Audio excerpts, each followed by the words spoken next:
Isang magandang balita para sa mga Zamboangueño ngayong darating na Pebrero kung saan nakatakdang ilunsad ang 5-time SEA Games gold medalist at 2-time Olympian na si Yumir Marshall ang kanyang kauna-unahang boxing promotions na El Puño Zamboangueño Boxing Event.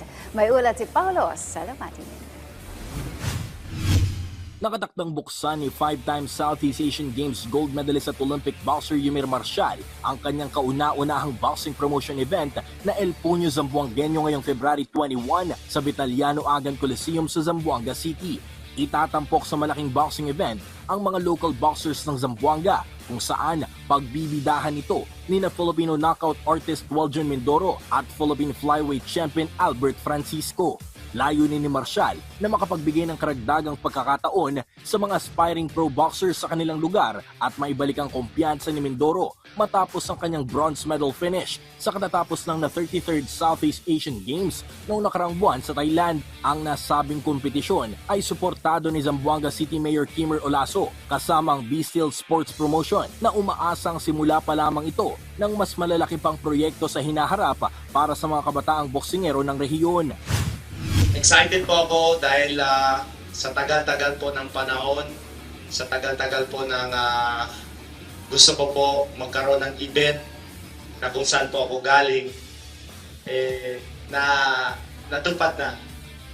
Dahil po yun sa mga suporta ng ating mga partners. So, abangan nyo po ngayon sa February 21, abangan nyo po ang pagbakan sa Zamboanga City na magbibigay po ng inspirasyon para sa mga kabataan. Definitely, ako excited ako sa mga kapwa ko sa Zamboangueño dahil matagal na na walang professional boxing event sa Zamboanga. So kung hindi dahil kay Yumir at kay Mayor Kimmer Olaso, hindi magkakaroon ng professional boxing event in Zamboanga. Plus, it is a title fight event. So, it is gonna be explosive, it's gonna be fun, electrifying, and inspirational for the kids and young boxers. Napakalaking epekto to. Kasi nakita ko ngayon, yung boxing sa within barangay nga lang, nakita ko yung crowd. I was not expecting na ganun kalaki yung crowd. There are about 2,000 who attend and watch the boxing.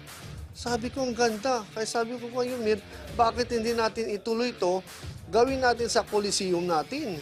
Sabi ko, and that entire city would watch. Sabi niya, sa akin maganda, come here, dagdagan natin. Lagyan natin ng international fight. Sabi ko, okay sige, gawin natin. Kaya yun, nag-collab kami, nag-uusap kami with B-Steel, nag-usap-usap din. We come into, sige, gawin natin. Sabi ni B-Steel, pwede ba gamitin yung Coliseum? Welcome, anytime, gamitin natin yun. Nagbigay din ng pahayag ang dalawang boksingerong bibida sa Zamboanga Slugfest na sina Mindoro at Francisco patungkol sa kanilang kahandaan kung saan ito ang kauna-unahang beses na lalaban sila sa kanilang hometown. Talagang mabawal talaga ako ngayon sa laban ko kasi yung last laban ko sa City, parang talagang nabibitin talaga ako sa laban.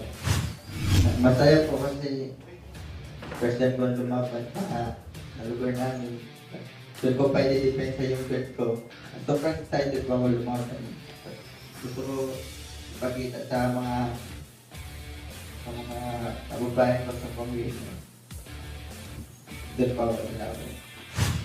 Nasa kabuuang 10 bouts ang inaasahan sa magaganap na El Puño Zamboangueño Boxing Showdown, kabilang ang mga amateur fights at exhibition matches na pagbibidahan ng isa pang Olympic boxer na si Carlo Paalam.